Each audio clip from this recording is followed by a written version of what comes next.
नमस्कार दोस्तों, स्वागत है आपका मेरी नई वीडियो में।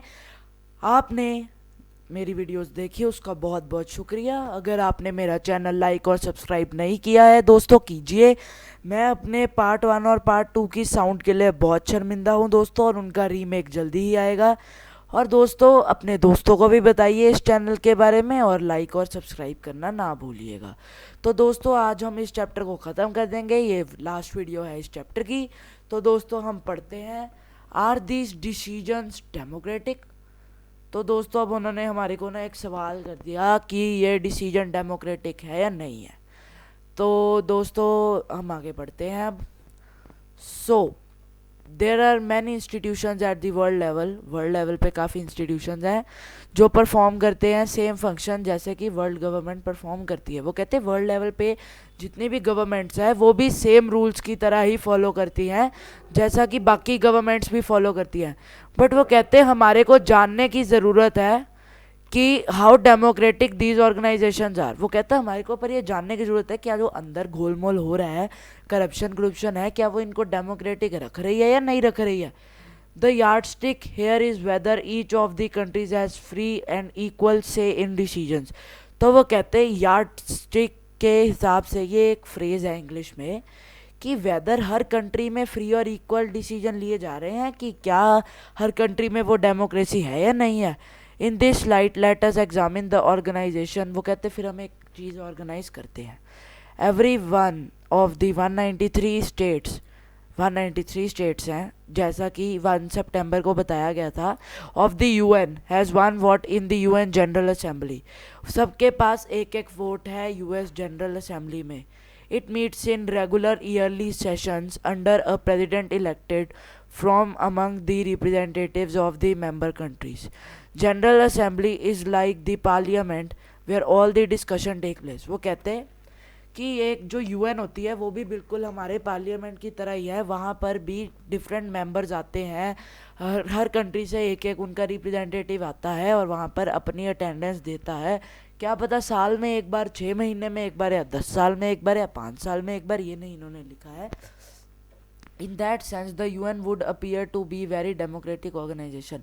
तो इस हिसाब से तो यूएन में ना कोई घपला घुपला होता होगा ना कुछ होता होगा। But the general assembly cannot take any decision about what should be. मतलब वहाँ पे तो प्रॉपर डेमोक्रेसी होगी, पर फिर भी ये डिसीजन नहीं ले सकती कि कन्फ्लिक्ट बिटवीन कंट्रीज़ पे उसका अभी भी कोई कंट्रोल नहीं है। इस पैराग्राफ से वो हमें ये बता रहे हैं। अब हम दोस्तों पढ़ेंगे वीटो पावर में, जो कि बहुत बड़ी पावर मिल जाती है 5 कंट्रीज़ को। The 15 member security council of the UN take such crucial decision।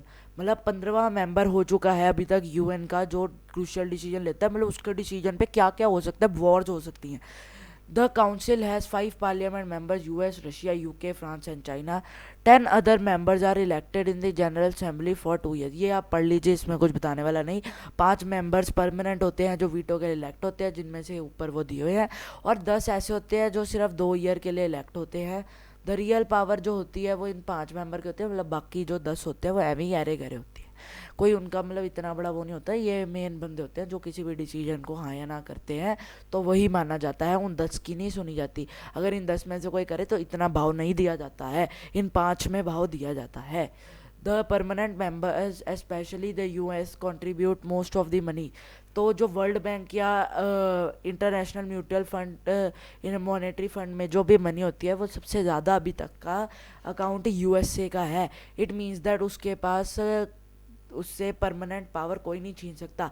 इससे हमारे को एक और बात पता चलती है दोस्तों, जो भी ज़्यादा भरेगा उसको जगह मिलेगी यूएन में। इंडिया के तो अभी तक हालात लग नहीं रहे हैं दोस्तों। आगे बढ़ते हैं। It means that the council can not take a decision on any permanent member. वो उनके खिलाफ कुछ नहीं कर सकती है या उनके खिलाफ कोई भी डिसीजन नहीं ले सकती। This system has led more and more people and countries to protest and demand that the UN becomes more democratic. तो दोस्तों, इसमें कुछ नहीं था पढ़ने वाला दोस्तों। तो 1 मिनट मैं देख लूँ हम सही पेज पर आए हैं। 15th, हाँ दोस्तों सही पेज है। तो international monetary fund IMF is one of the biggest money lenders for any country in the world. तो ये सबसे बड़े मनी लेंडर है, मतलब सबसे बड़ा बैंक है। अगर कोई गरीब कंट्री को पैसों की लोड़ होती है तो ये बताता है। इसके पास 188 मेंबर्स हैं, और उनके सबके इक्वल वोटिंग राइट्स नहीं है। जो ज़्यादा पैसे देता है उसी को ही उसी हिसाब से सीट मिलती है आईएमएफ में। More than 52% of the voting is only. India का तो देख लो भैया, नाम ही नहीं है, पढ़ लो पे, कुछ भी नहीं लिखा हुआ है इसमें। तो ये सारा 1 मार्क में आ सकता है। ये 1 मार्क 3 मार्क मतलब क्वेश्चन डिवाइड हो सकते हैं। इंटरनेशनल मॉनेटरी फंड क्या है, उसके बाद ये क्या वोट कंट्री किस पे डिपेंड करती है, उसके बाद कौन सी कंट्रीज है जिनके पास 52% वोटिंग पावर है। The remaining 178 countries have a little very say the World Bank has similar system of voting. मतलब वर्ल्ड बैंक, मैंने यही आपको बताया कि दोनों के केस में सेम वोटिंग सिस्टम चलता है। जो ज़्यादा पैसा देगा वो जीतेगा। और इंडिया यहाँ पे किसी में भी नहीं करती, क्योंकि इंडिया गरीब है। मतलब गरीब नहीं है क्योंकि यार यहाँ पे ना लोग करप्टेड बहुत हैं। अगर करप्शन ख़त्म हो जाए तो हमारा इंडिया भी इन सब में आ जाएगा, लेकिन ऐसा नहीं होता है। ये दोस्तों मैं इंडिया की बुराई नहीं कर रहा हूँ, ये क्वेश्चन आ जाता है दोस्तों पेपर में आया हुआ है, बोर्ड में आया हुआ है, आप लोग बोर्ड दोगे इसलिए बता रहा हूँ कि भाई इंडिया इजंट स्टैंडिंग। तो इसमें आप करप्शन वो सारा लिखा ना आपको दे देंगे। ये भी एक 1 मार्क क्वेश्चन है। The president of the World Bank has always been citizen of US. वो यूएस का ही सिटीजन था। ये पढ़ लो यार, ये 1 मार्क में है। तो ये सारा इंपॉर्टेंट था, ये क्वेश्चन आ सकता है पेपर में। हम इस पे लिख देते हैं IMP माने important. Compare these two kind of democratic practices that you have been discussing in this chapter. वो कहते हैं फिर आप इनको, सॉरी दोस्तों, तो वो कहते हैं फिर आप इनको कंपेयर करो और बताओ कि आप जो डेमोक्रेसी डिस्कस कर लेते हैं पोलैंड सारी जगहों की, क्या वो इसके साथ लिंक करती है। तो what would you say about a country where some persons have a permanent position in the ministry and have a power to stop the parliament. तो आप क्या सोचते हो इसके बारे में। ये सारे क्वेश्चंस हैं दोस्तों, ये सब नहीं आएगा, इसको काट दो।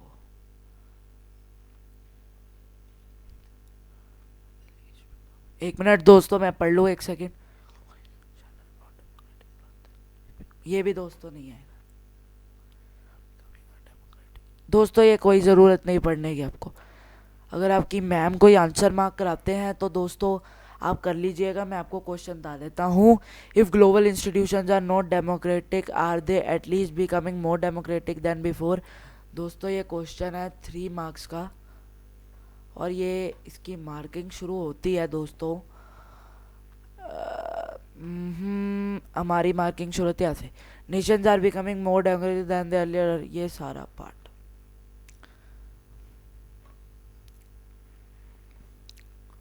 तो दोस्तों मैं माफ़ी चाहूँगा, मैं आपको ये इसलिए नहीं समझा रहा हूँ क्योंकि ये बिल्कुल इम्पोर्टेंट नहीं है और बोर्ड के पेपर में आपको नहीं आएगा। जो मैं चीज़ जो समझाने वाला है वो मैं समझाऊंगा। कुछ चीज़ें ऐसी होती हैं जो पेपर में नहीं आएंगी, और मैंने कह दिया नहीं आएंगी तो नहीं आएंगी। दोस्तों मैंने इसके बारे में पढ़ा हुआ है और मैं इसके बारे में सब जानता हूँ। तो दोस्तों हमारा चैप्टर इसी के साथ ख़त्म हो गया है। ये सब पढ़ लीजिएगा, बहुत ज़रूरी है। ये जो भी हमारे येलो वर्ड्स थे ये 1 मार्क में, ये आपको आप बेट लगा के चलिए मेरे साथ कि ये आपको 2 to 3 मार्क्स में ये आपको आएगा, ये पक्का आएगी। और इनमें से सबसे इम्पोर्टेंट है दोस्तों कोइलेशन सॉरी, एंड अपनी वेटो पावर, ट्रेड यूनियन। ये 3 मेरे हिसाब से बहुत इंपॉर्टेंट है और जो पेपर में बहुत बार देखी गई है। तो दोस्तों ये मैंने आपको बता दिया है कि ये सब नहीं आएगा। ये वाला हमारा 16th पेज हो गया। तो ये हमारा कौन सा 18th पेज, मतलब हमारा 17th पेज रह गया था, सॉरी दोस्तों। अब हम इसको कंटिन्यू करते हैं। डेमोक्रेसी प्रमोशन, ये काफ़ी इम्पोर्टेंट है। तो चलिए पढ़ना शुरू करते हैं। Take a close look at 2 of the cartoons. Okay, मतलब ये कार्टून से हमारे को ये पता चलता है कि कोई अमेरिका को मिलिट्री कूप पे दे रहा है। These cartoons raise a fundamental question related to global democracy. Recently, many powerful countries in the world, particularly यार यूनाइटेड स्टेट्स अमेरिका पावरफुल है काफ़ी, फर्स्ट नंबर पे है हमारी आर्मी में भी। They say propagating the values of democracy is not enough. Existing democracy should directly intervene the countries. In some cases, powerful countries, इसमें कुछ समझाने वाला नहीं है और ये आने वाला भी नहीं है। दोस्तों ये मेरा ही चैनल बताएगा आपको क्या चीज़ आएगी क्या नहीं। आप मेरे से बेट लगा के चल लीजिए, जितने मर्जी की बेट लगा लीजिए। मैंने आपको पिछली वीडियो में कहा था अगर ये आया आप मेरे को कूट लीजिएगा कि ये नहीं आएगा। जो आएगा मैं आपको बताऊंगा। पर्सनली मैं बोर्ड के पेपर देख रहा हूँ काफ़ी टाइम से और मेरे को पता है कि ये नहीं आएगा तो नहीं आएगा। तो दोस्तों आप मेरे पे भरोसा कीजिए एक बारी, और अगर आपको नहीं यकीन तो अगर आपकी मैम आपको ये करवा रही है तो प्लीज़ आप देख लीजिएगा। अगर आप चाहते हैं कि मैं आपको ये बात समझाऊं तो कमेंट में लिखिए please explain the part you have not explained, और मैं आपको वो पार्ट फिर से समझा दूंगा, क्योंकि मैं नहीं चाहता कि मेरे कारण आप में से किसी का कोई अगर आपको लगता है लॉस, वैसे नहीं होगा, ठीक है। तो ये वाला जो भी मैंने ये काटा है अगर आप चाहते हैं मैं आपको समझाऊं कमेंट में लिखिए, समझाओ, कमेंट कीजिए, लाइक कीजिए और सब्सक्राइब भी कीजिए। मैं आपको समझा दूंगा, आपको मैंने जैसा कहा है। Be eco friendly with me, मेरे को बताइए अपनी प्रॉब्लम शेयर कीजिए, मैं भी आपके साथ शेयर करूंगा। It became independent from the British 3 decades ago. Saddam Hussain okay. तो दोस्तों हम ये पढ़ते हैं। It became independent from British rule in 1932, ये यूएसए की बात कर रहे हैं। 3 decades later there was an series of coups, जैसे कि उधर पड़ा था अपनी केडी साइड पड़ा था अपना पोलैंड वाली साइड, अपने चाइल्ड वाली साइड मिलिट्री को पड़ा था, जो उसके बारे में ये हमारे को बता रहे हैं। Since 1968 it was ruled by Arab socialist Baath party the रेविक, बट बाथ मीन्स रेनेसेंस। ये 1 मार्क क्वेश्चन दोस्तों बन सकता है, तो इसको मार्क करना ना भूलिएगा, ये बहुत इंपॉर्टेंट है दोस्तों। 5 मार्क का क्वेश्चन शुरू हो जाता है। Who was Saddam Hussain, note on Saddam Hussain, और उसने क्या किया था सद्दाम हुसैन ने, ये सारा आपको आ सकता है 5 मार्क में। ये बहुत इंपॉर्टेंट है दोस्तों, very very very very very very important दोस्तों। मैंने कह दिया है इंपॉर्टेंट, मतलब ये पेपर में क्या पेपर का एक क्वेश्चन बन सकता है। बाकी अगर बोर्ड नहीं चाहेगा तो नहीं आएगा, बट ये इंपॉर्टेंट है तो कर लीजिएगा, ठीक है। तो 1968 में कूप आई थी, that brought party to power, Saddam Hussein की पार्टी थी। This government abolish traditional Islamic law, उन्होंने इस्लाम का लॉ ख़त्म कर दिया। और ये इराक की बात कर रहा है, सॉरी दोस्तों मैंने पहले यूएस से कहा था, ये इराक की बात कर रहे हैं। After becoming the president of Iraq, वो फिर प्रेसिडेंट बन गया, जैसे कि अपना अगस्तो पिनोशेट बन गया था चाइल्ड का। तो Saddam ran a dictatorial government and suppressed any dissent और opposition to his rule. He was known to have got a number of political opponents killed and persons of ethnic minority. तो उसने बहुत बंदे मारे जो उसकी रूल नहीं मान रहे थे, उनको भी उसने मारा, एथनिक माइनॉरिटी। ये दोस्तों आपको की टू की याद करना पड़ेगा दोस्तों, इसका कोई शॉर्टकट नहीं है। अपनी लैंग्वेज मारेंगे तो टीचर आपको 1 या 2 नंबर से 5 नंबर में से ज़्यादा नहीं देगी। The US and its allies like Britain alleged that Iraq possesses secret nuclear weapons. तो कहते हैं कि जो यूएस और ये फ़ोटो हमारे को ये बता रही है कि ये वाली फ़ोटो जो हमारे साइड पे बनी हुई है कि यूएसए को लगा कि इराक न्यूक्लियर वेपन्स बना रही है, बट हम आगे पढ़ेंगे कि उन्होंने बहुत ज़्यादा उनके ऊपर जुल्म किया, उनके ऊपर अटैक कर दिया, सद्दाम हुसैन को पावर से भी हटा दिया। चलो ये फ़ायदा हो गया, पर यूएस ने अपनी गवर्नमेंट इंस्टॉल कर दी और उसके बाद उनके ऊपर मैं आपको हिंदी में ही समझा रहा हूँ सारा, ये आप अपने शॉर्टकट में लिख सकते हैं कि उनको लगा कि होंगे, बट इराक ऐसा कुछ नहीं कर रहा था। और ये आखिर में एक पॉइंट बनता है दोस्तों, मैं अंडरलाइन फिर से कर देता हूँ, स्क्रिबल अंडरलाइनिंग कर देता हूँ आपके लिए। The war against Iraq, Kofi Annan, क्या नाम था बंदे का, कॉफ़ी एनन, ये 1 मार्क का क्वेश्चन बन सकता है। तो मैं दोस्तों आपको ये पैराग्राफ एक बारी फटाफट जल्दी से बता रहा हूँ कि यूएस को इराक पे शक हुआ, ब्रिटेन के साथ मिलकर उसने उस पर अटैक कर दिया, उसको लगा कि ये न्यूक्लियर वेपन्स बना रहा है जो वर्ल्ड के लिए डेंजर में है, लेकिन ऐसा बिल्कुल भी नहीं था।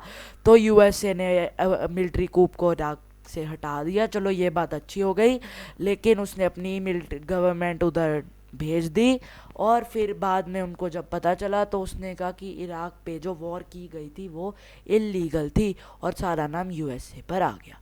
तो दोस्तों इससे हमारा चैप्टर फाइनली ख़त्म हो गया है, ये कुछ पढ़ने की नहीं लोड़ है, ये सारे क्वेश्चन ही हैं, ये आपको नहीं आएंगे। तो दोस्तों हमारा पहला चैप्टर ख़त्म हो गया है, बहुत बहुत मुबारकें।